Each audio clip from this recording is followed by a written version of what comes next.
Blog Talk Radio.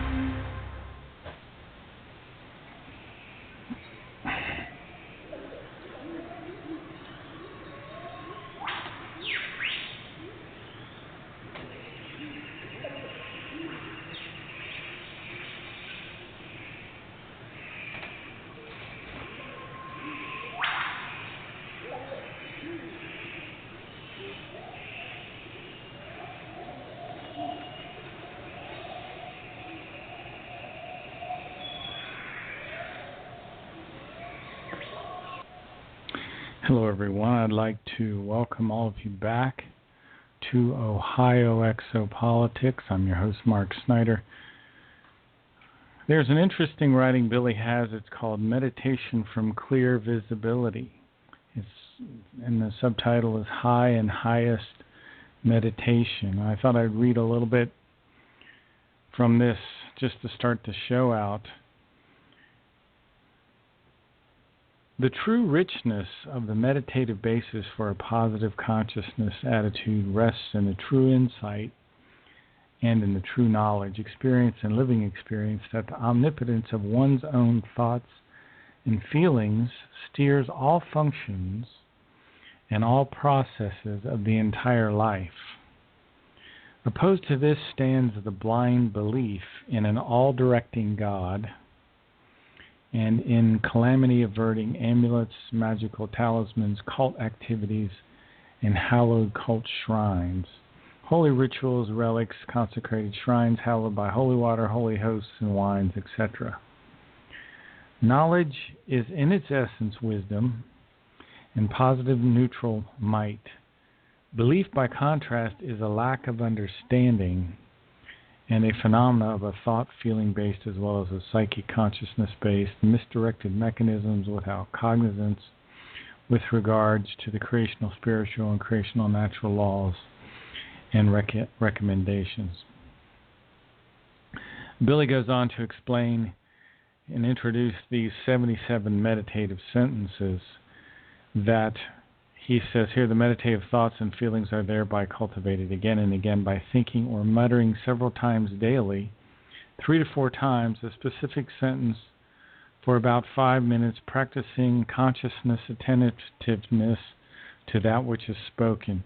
One of the reasons I bring this up is that I've been using one of them, and I haven't used it that much today. I'm trying to find it. Let's see if I can remember it. It says, I always remain relaxed and thereby gain might over myself. I always remain relaxed and thereby I gain might over myself. I always remain relaxed and thereby I gain might over myself. You notice the second part of that sentence. It says, I gain and thereby gain might over myself. So there's actually... We're gaining power, we're gaining control over ourselves. And we do that through the might of the thoughts. And these meditative sentences can help put you back in a clear state of mind and can help snap you out of the negative thinking that sometimes we fall into. Let me read a few of these meditative sentences and then I'll move on. In order to live in today's world, I must be strong and develop tenacity with regard to my consciousness and my intellect. The calmer and more tenacious I become, the more I overcome difficulties. The creational natural power is within myself, and I use this actualizingly in my thinking and my acting.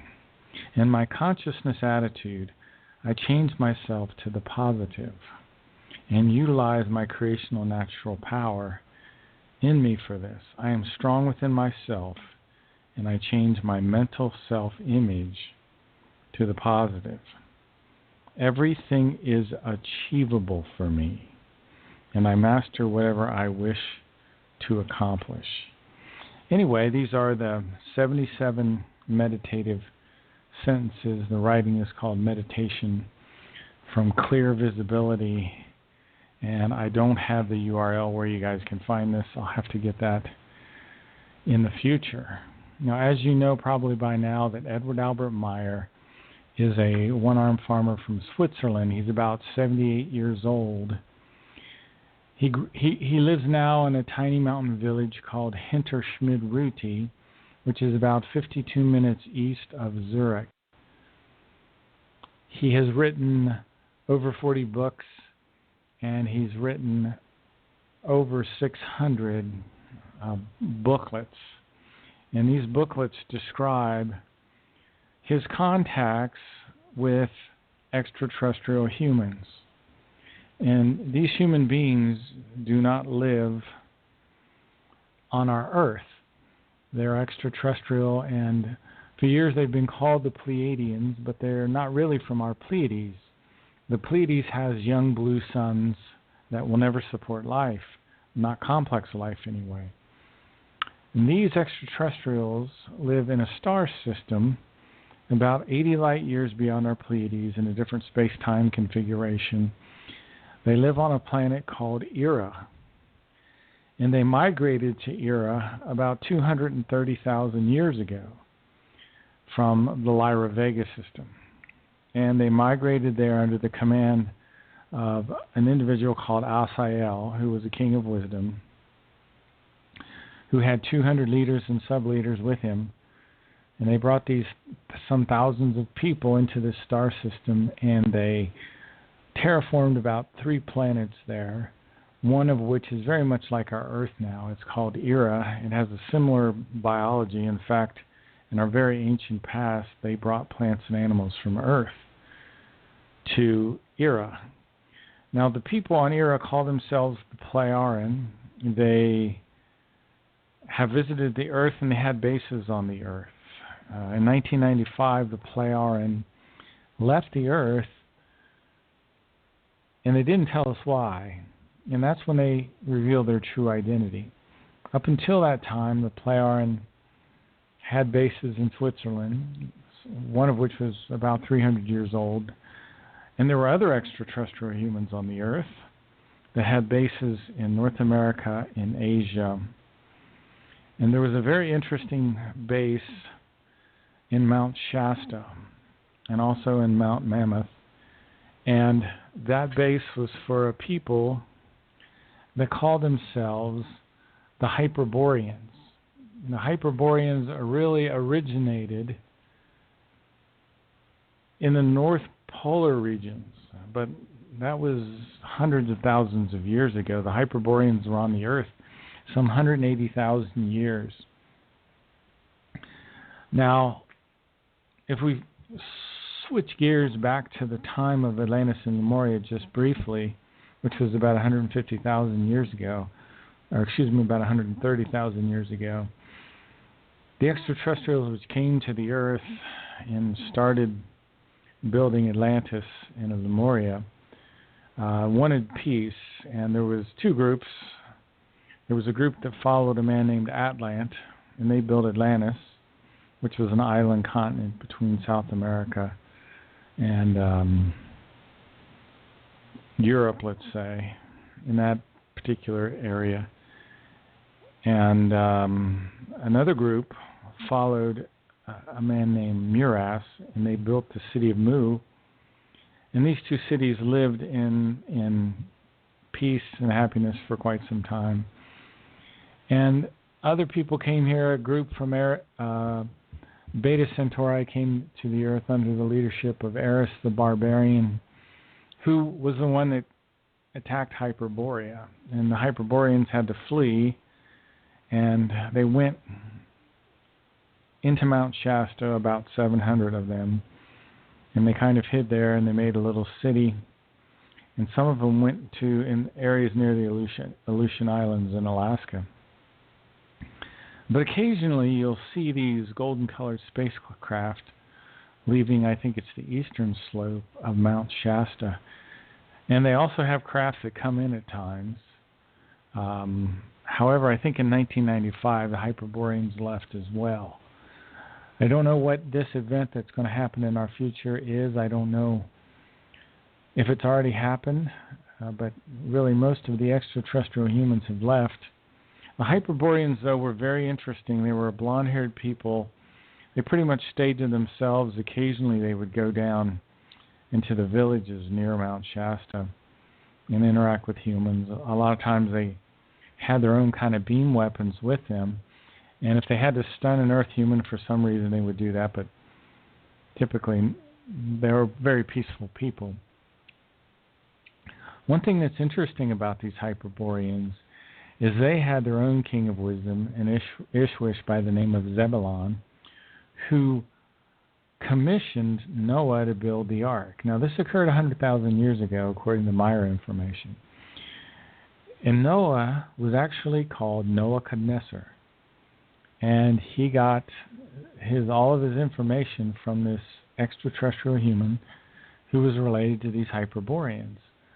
And Noah built this ark, and a massive flood did come, and the ark was kind of pushed up about 5,000 meters up the slope of Mount Ararat, and the waters receded, and the animals got out. The ark didn't land on the summit. If it had, the large 4-foot animals could have never made it down, but Noah was unusual, too. He wasn't that unusual for the time, but from our perspective, very unusual because he was over 10 feet tall. So he'd be considered a giant today. So the Hyperboreans, in some ways, have been on the Earth, or were on the Earth for such a long time, you could almost consider them Earth peoples. Well, the other group that was also here, that had another base up in the North Atlantic, were some people called the Hasters. And they were from this galaxy about 483 million light years away from the Earth. According to Meyer material, it's called the Janam Galaxy. And these were very peaceful, very loving people. They were only about 1,120 years ahead of us in terms of their evolution. The Plejaren brought some of the Haster inhabitants here in their great ship, the Great Spacer, and they helped them build this station in the depths of the North Sea, on the bottom of the North Sea, evidently. And the Hasters are closer to our level of evolution. In other words, their thought patterns are more consistent with ours, so they can stand to be in our presence for about 17 hours. And they will seek contact with one or two people on Earth, usually just to study them. And they also instruct the Earth people to a degree. They also tell the Earth people that they talk to, they must remain silent for their whole life after they're contacted. So that's two groups that were here at one time. We also had people from nearby stars here. And some of the nearby stars here, I just want to throw these out. I don't know if these were we had people here from these for sure. But we have the whole Alpha Centauri system, which is about 4 light years away. Alpha Centauri A, B, and Proxima Centauri. We also have the Barnard star, which I think is a red dwarf, which is about 5 light years away. We had Lyrians here. We had people from the Tau universe here, which is a parallel universe to ours. So all these extraterrestrials left right around 1995. The Plejaren revealed their true identity during that time, and that's kind of a sad state of affairs. I really don't know any more than that as far as why these people came. And I understand some of the reasons that they came, but not so much why they left immediately. So we're really here in a situation here on the Earth where we have to really depend on the teaching that's been left behind for us. And that's where we get back to the story of Edward Albert Meyer, who grew up in Bulak, Switzerland, and started having telepathic messages from an extraterrestrial human by the name of Sfath, who was about 900 years old. In fact, Sfath had saved Billy's life when Billy was a small child, about 6 months old. He contracted a deadly pneumonia, and he almost died. And Sfath, through some technical means, I assume, healed Billy. And Billy lived. When Billy got to the age of about 5 years old, he started getting telepathic messages from Sfath, and he could see Sfath's face sometimes. He could see certain images, and he was getting messages to go out in the forest and wait. And then at one point, Sfath's pear-shaped craft came down. Billy was kind of lifted up, I think, through some kind of technological means into the ship. And Sfath took Billy up into Earth orbit, where Billy got to see the Earth, the beautiful Earth from orbit. And Sfath started to tell Billy about his mission on the Earth, and that he would be a teacher, and that he had done this before, and that he had been, in his previous lifetimes, he had been the people that today we call Enoch, Elijah, Isaiah, Jeremiah, Emmanuel, and Muhammad. And in each one of these lifetimes, he taught a universal teaching called the teaching of the Spirit that deals with defining things like the universal consciousness, defining reincarnation and how it works. This teaching describes the human spirit and how the human spirit operates. It also talks about learning to control our thinking, and that's why I started the show out with meditation from clear visibility. And it also discusses certain things like creational natural laws. And I wanted to talk a little bit about the laws of creation. The creation is the universal consciousness. And we have a universal consciousness in our universe. It's not a person or some personification. Now, in my opinion, strictly my opinion, the term God is really more of a personification of the real truth behind the concept, which is the universal consciousness. The universal consciousness is a kind of an impersonal spiritual energy. It doesn't enact any commandments for people to stipulate, to dictate, for people to follow. These commandments, they come down from certain higher spiritual realms, like the Patali level, which can transmit things like the Decalogue or the Dodecalogue, which eventually became what we call today the Ten Commandments. So the universal consciousness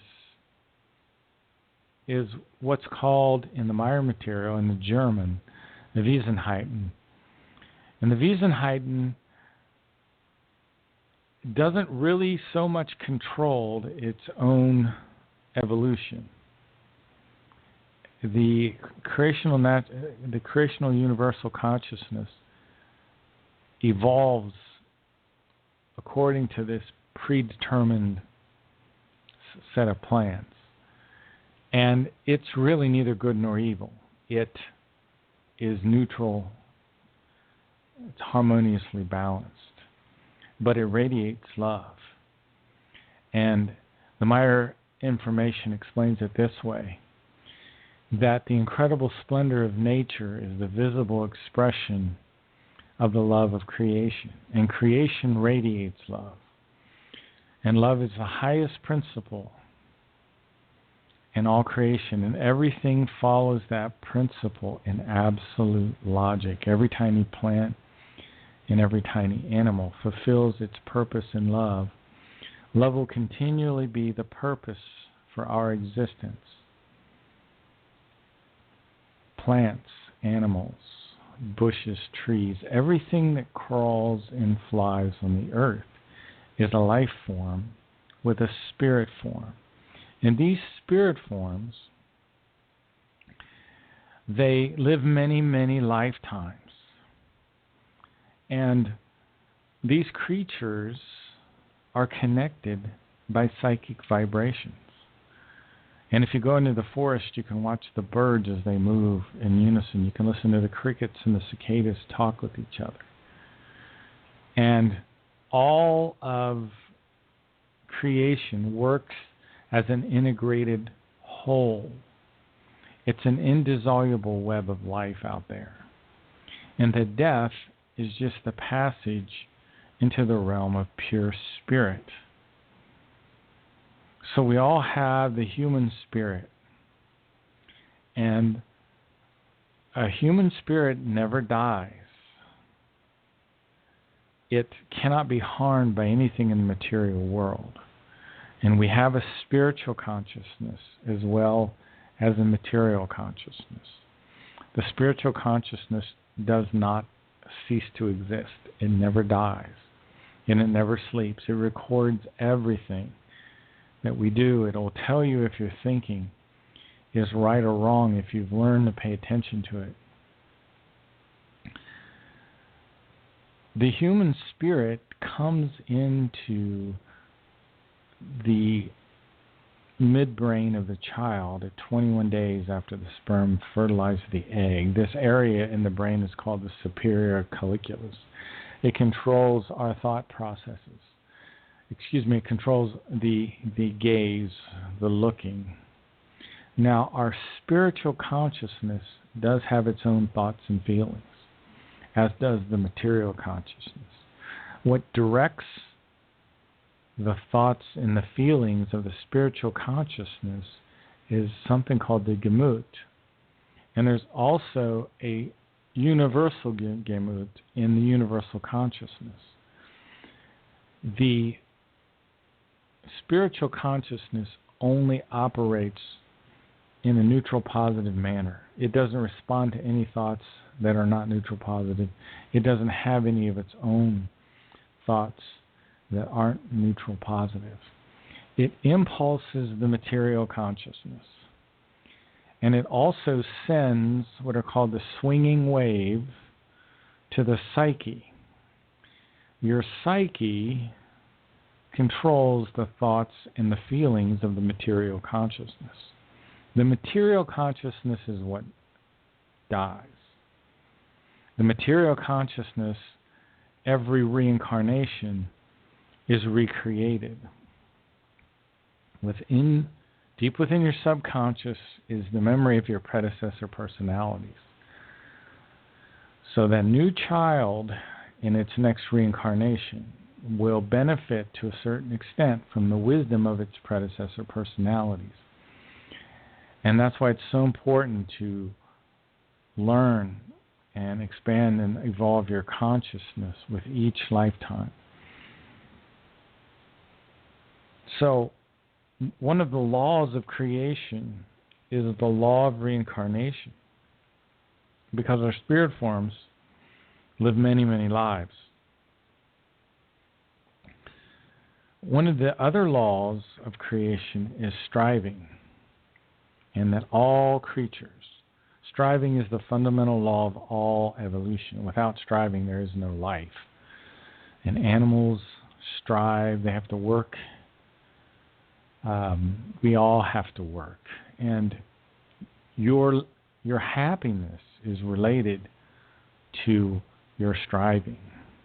And it's almost impossible for a person to be happy if they're lazy and they're not doing work.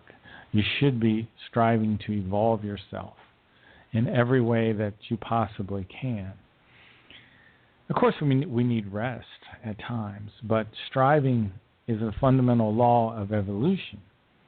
And it's really the purpose. You see, the universal consciousness creates human spirits so it can achieve its own evolution. All these spirits come from the universal consciousness. Yours did, mine did. And we live many, many material lifetimes.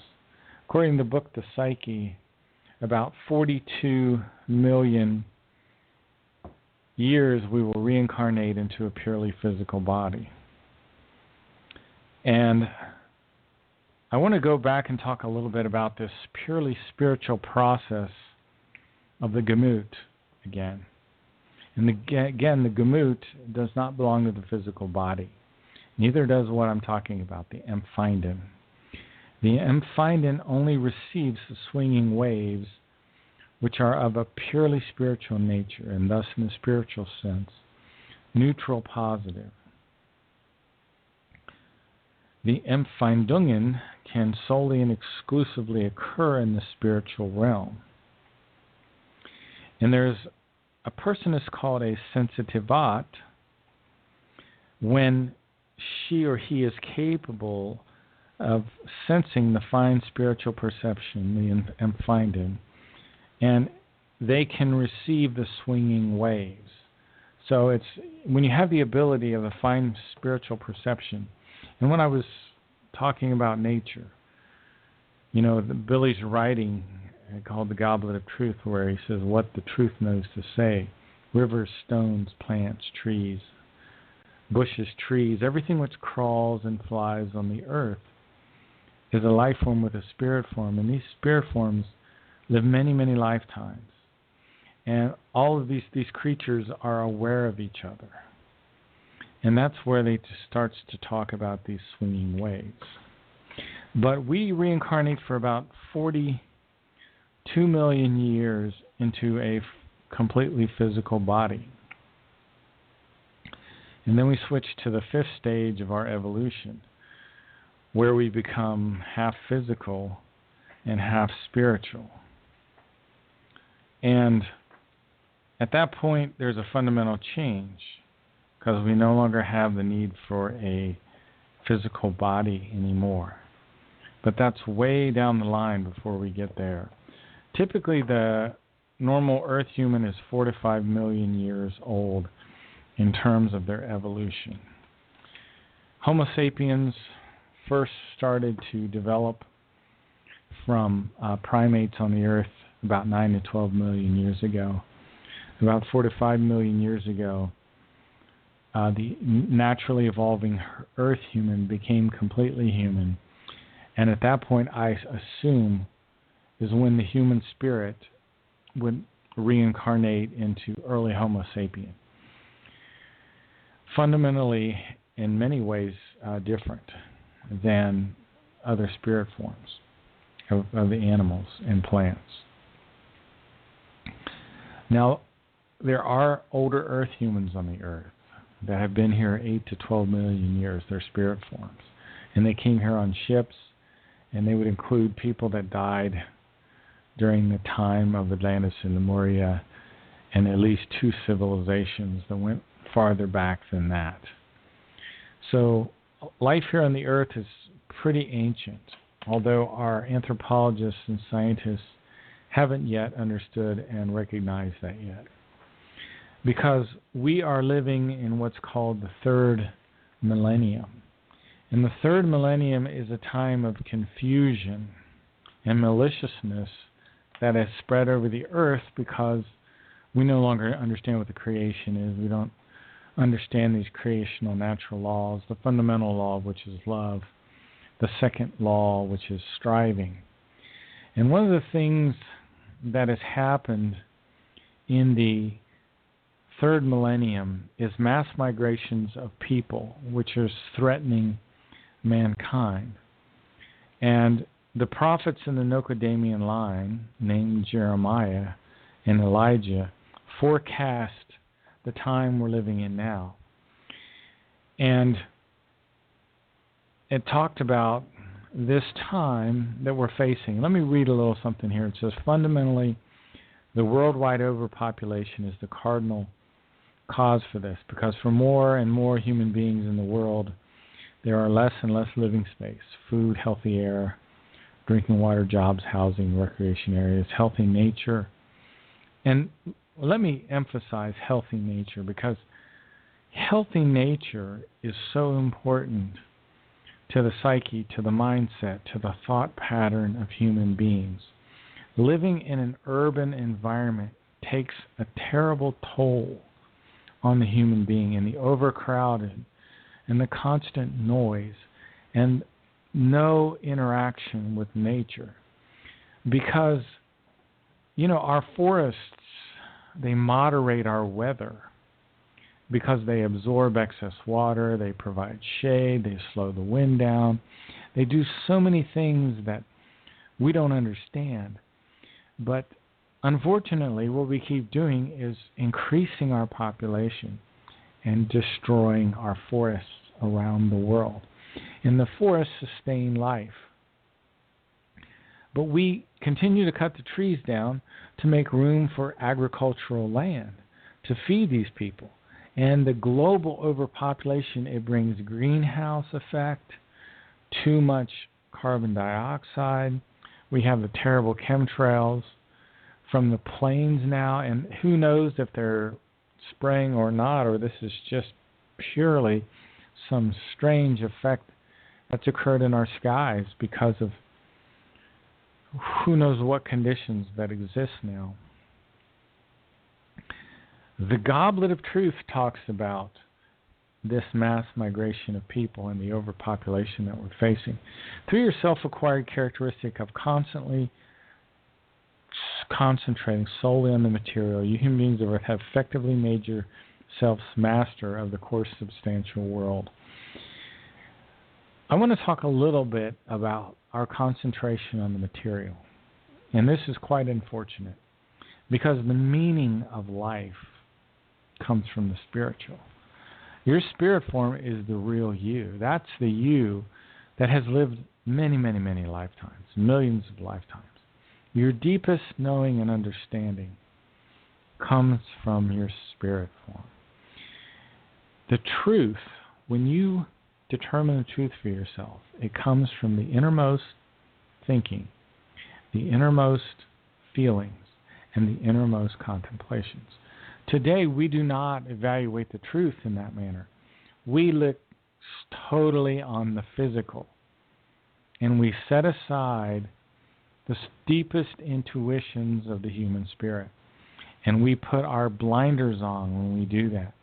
And that's with that kind of thinking, you can go forward robotically and destroy an entire rainforest and never understand the horrific damage that you're doing that can last for centuries and thousands of years. When we no longer am finding, which is the fine spiritual perception, when we no longer perceive that way, we become like robotic automatons, which can be like destroying machines. And that's the way we've become on the earth. And I think that's what's divorced us from so many realities of life. And I think it manifests itself in the incredible noise and racket that is passed off as music, because people live in these overcrowded cities, and that's what they're reflecting, the noise of the urban environment. You see, and that's why you get extreme tattoos over the body and people putting these, pointy objects through their lips and their nose. And it's self-mutilation. It's because people and within their spirits are crying out in distress. And that's what's happened here in the third millennium. It's a time of confusion and maliciousness. So let me continue here. The human beings of the earth had effectively made yourselves to masters of your coarse substantial world. And as a result of your doing, handling, and acting, the material world has become dependent on you. This is something I don't completely wrap my mind around yet. But you use this dependence of your world to torment in every imaginable way. For example, through chemistry, irresponsible exploitation of the resources. I go back to the forests on that. Through overpopulation. And it goes on and on to talk about hatred, war, torture, the eradication of animals and birds and fish species, and all of the crimes that we're committing in our incredible ignorance here on the earth. In 1951, Billy wrote a letter that said the following: "Yes, yet this is not all, because through the continually growing overpopulation, which is already in 50 years will have increased to 6 billion, this is old, We're now closer to 9 billion. And it has been predicted many monstrous and insoluble problems will arise. Famines will increase, while old diseases, believing to be eradicated, will return. Through mass tourism from the industrialized countries, these countries will become inundated with economic refugees from the entire world, as a monstrous problem with the asylum seekers who become insoluble. And it is predicted that at the end of the 80s, the boom will collapse and worldwide monstrous and unprecedented unemployment will break out, whereby criminality at the hands of the unemployed will climb, as it will through criminal gangs from the so-called third world countries who spread out into the industrialized countries and will not even shy away from murder in pursuit of their misdeeds. And Sfath told Billy that we live in a time called the third millennium, a time of maliciousness and confusion which spreads throughout the earth, which started when we dropped the atomic bombs on Hiroshima and Nagasaki, and we killed hundreds of thousands of people. And there may come a time here in North America when biological, chemical, and nuclear weapons run out of control, and they'll run through the automated systems which won't be able to be stopped. And this will be the greatest disaster in recorded history that will come to the area of North America, and it's prophesied in the Enoch prophecies. And one of the things I wanted to talk about a little bit quickly is the refugees. And due to the many human beings thoroughly mixing from different cultures with foreign languages, customs, traditions, and religions and so forth, the danger grows that the native human being feels like a stranger in their own country, and their sense of belonging and feeling an identity of their culture is hollowed out. Well, let me jump ahead a little bit here, because there's something that's very much unknown by the people of the earth. And that's about the biological and genetic consequences from the mixing of all these people of different races. Furthermore, the impending baleful effects of the mixing of peoples in various contact conversation between Bean and the player and friends were addressed. Billy says, my next question concerns the mixing of peoples.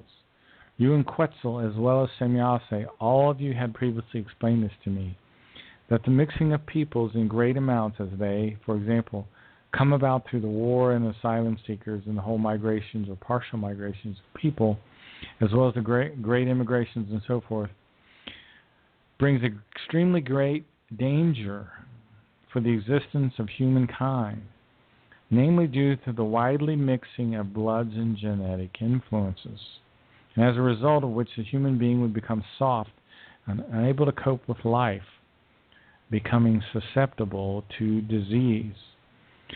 So as much as our insane mass media talks about the importance of mixing all these people, it couldn't be farther from the truth. It is an insane thing to be mixing all of these people of different races and different cultures, because we evolved genetically in a specific region of the earth, and we adapt to that region. Our skin color adapts, our hair adapts. Some of us will retain the abilities to grow beards, to stay warmer. Our bodies change to deal with colder climate or warmer climate. So when the races start to mix, they undo all the genetic evolution that has occurred through centuries, even thousands of years, and they weaken their immune systems. And this is a very, very dangerous thing to do.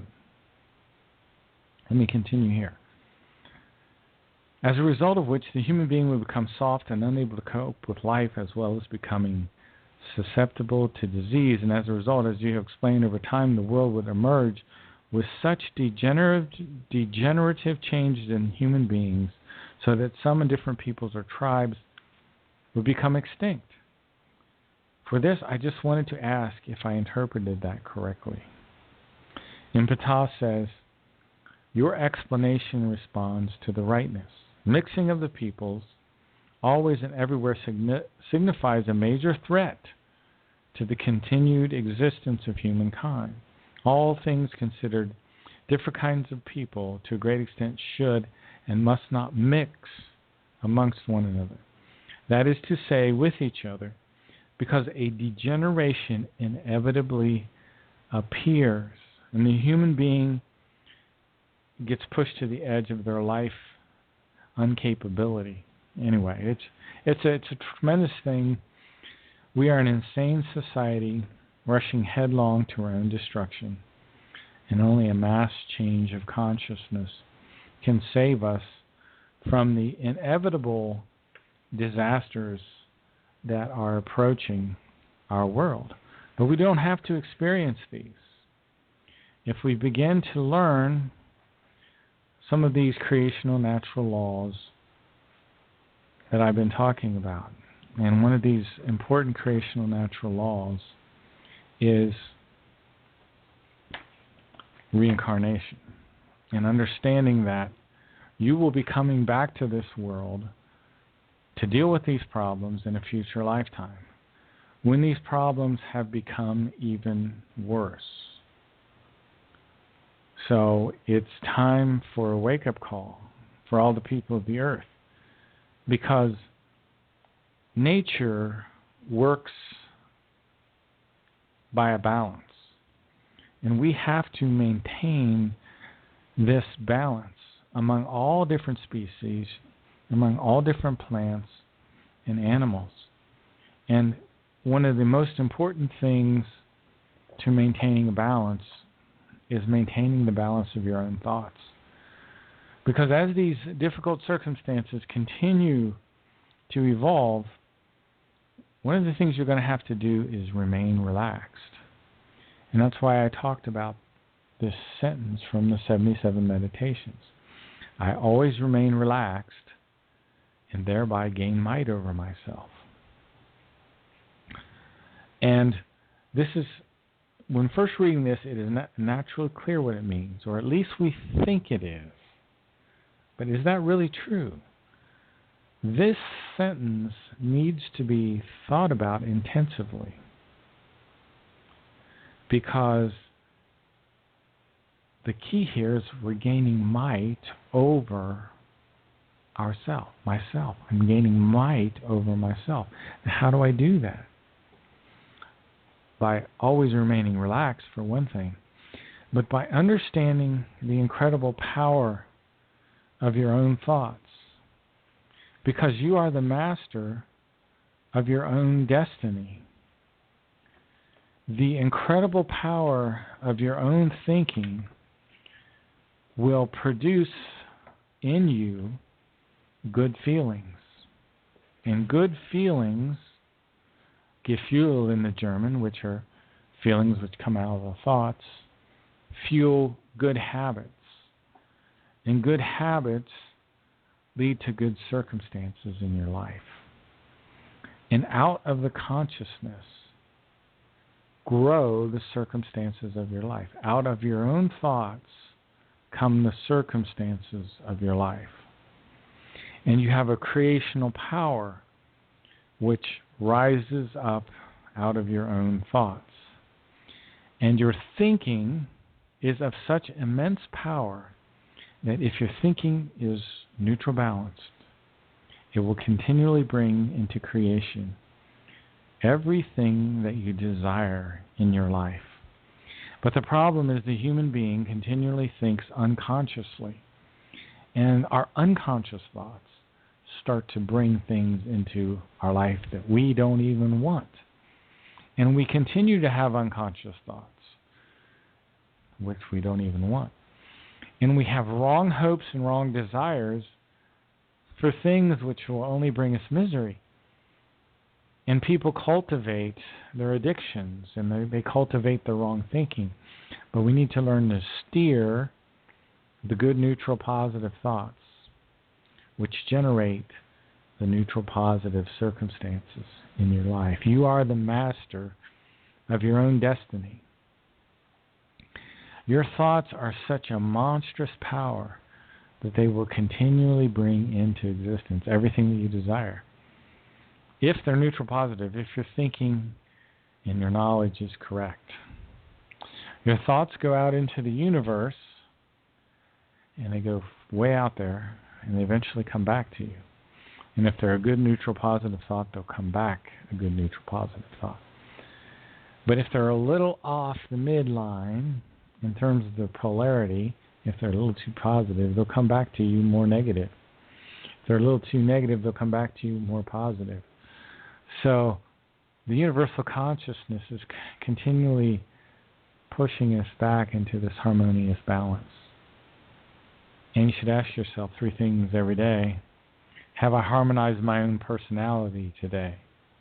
Have I evolved my consciousness today? Have I helped my fellow living things today? You should harmonize your personality every day. You should bring it back in a neutral, positive balance.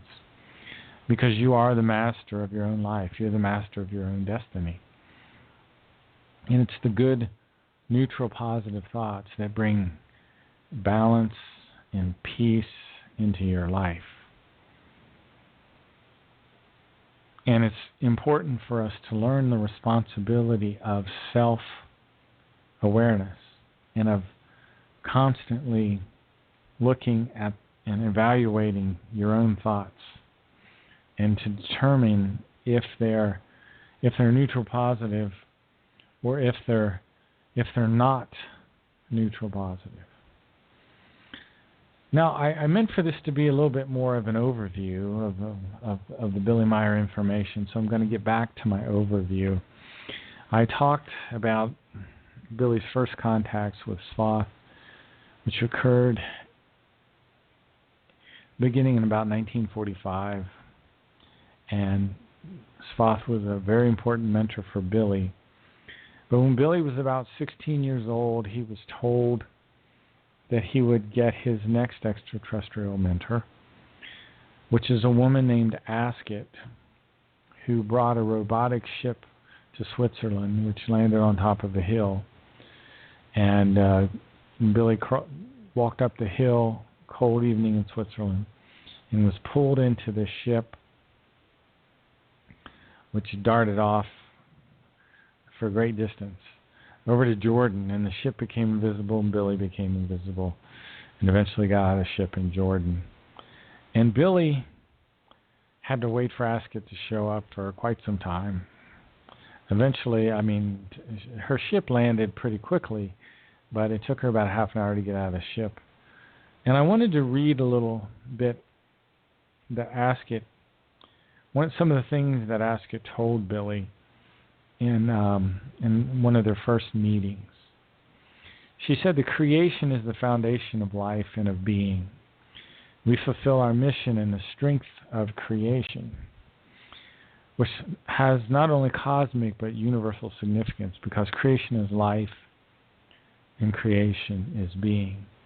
And to fulfill our mission, we have to neutralize the space-time connection barrier between our and your universes, so that we can achieve a harmonious passage without damage to ships and universes.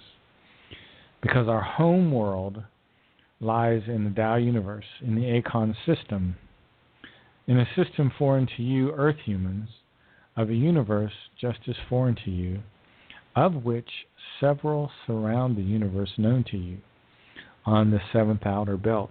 So our universe, which the Meier information calls the Dern universe, has 7 belts which counter-rotate around each other, and our universe is roughly like a ellipse, and it has these 7 rotating belts, and the 4th layer is the material belt, where all the planets and solar systems and galaxies are. And the Tao universe is just one of the universes that's adjacent to us.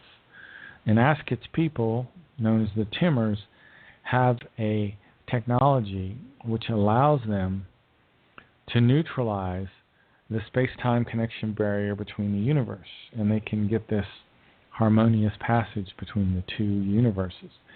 And our universe and the Tao universe were created, I assume, in the same Big Bang, 46 trillion years ago. They're the same age. And the Asket's people were originally from our universe, and they moved into this other universe. But let me continue here as she talks about these other universes that are in other time planes.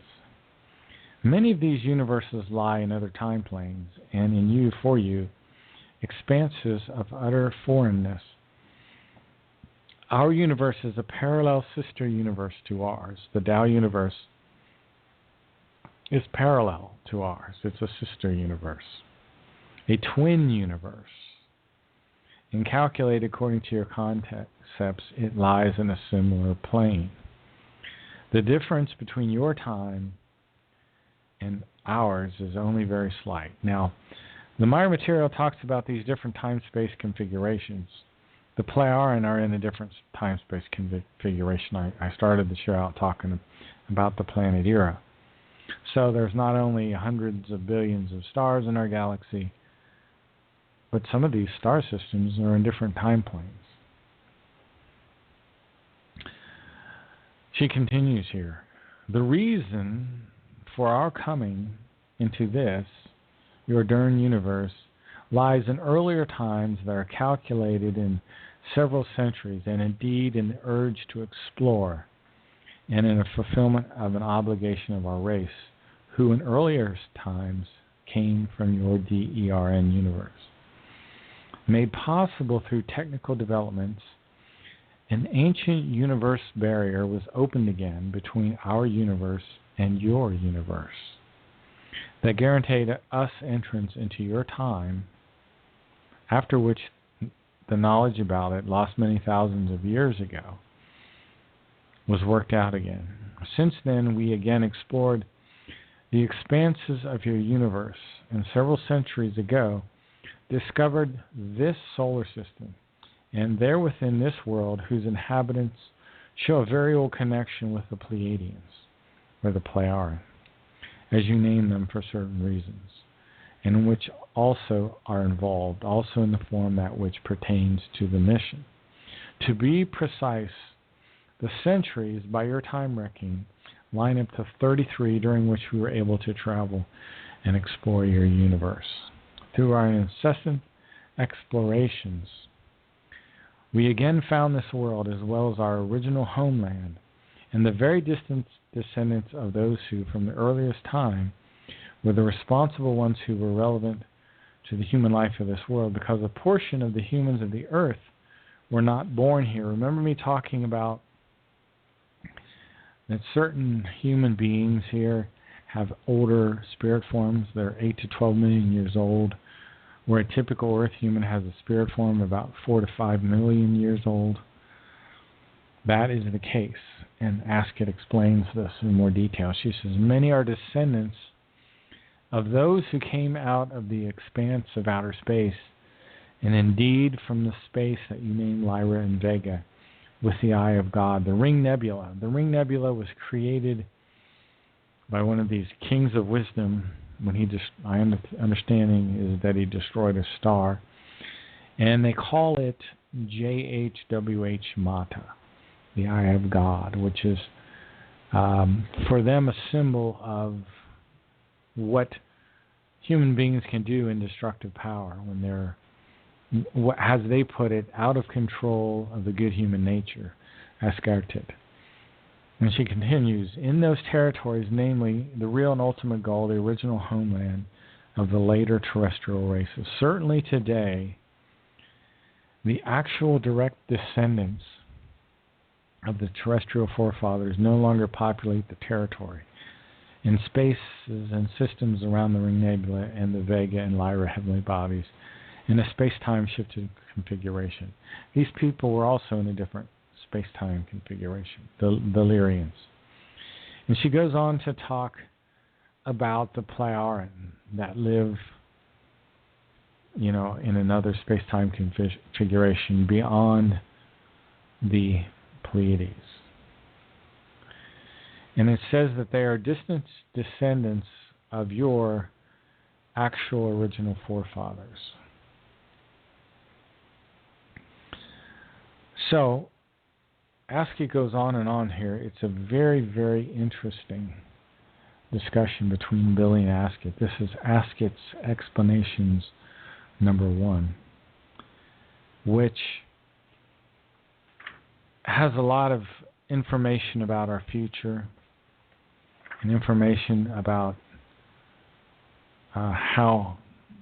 what has happened in our past and some of the things that have gone on.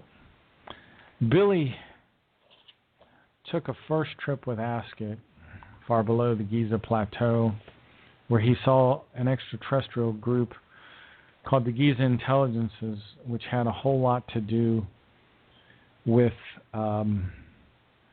the manipulation of Earth humans through religion. They also influenced Hitler through Giza Intelligences, through a man, I believe his name was Hermann Steinschneider, and through the Thule Society influenced Hitler to the worse. Hitler would have actually been a good influence on mankind if he hadn't been distorted by the Giza Intelligences. Other interesting contacts that Billy had in one of his meetings with Asket, as they went back in time, with a traveling companion named Jitsi, and they landed in 32 A.D. outside of Jerusalem. And that's where Edward Albert Meyer met one of his earlier incarnations named Emmanuel. And that was probably one of his strangest contacts. Billy continued to meet with Asket when he was studying at the Ashoka Ashram in India. And eventually, after 11 years, Billy's contacts ended with Asket, and then he went back to Switzerland, where he lived a normal life with his wife for 11 years. They had 3 children, and then his second set of contacts started with Semyase right around 1975. Well, folks, I hope you've enjoyed the show this afternoon. You've been listening to Ohio Exopolitics. I'm your host, Mark Snyder. I will be on Revolution Radio tonight. Bart Sibrel will be joining me at 8:30 p.m. Eastern. And we're going to be talking about the moon landings. And as the Meyer information says, there was a hoax involved in the moon landings. So, thanks for listening. Have a good afternoon, and we'll talk to you next time.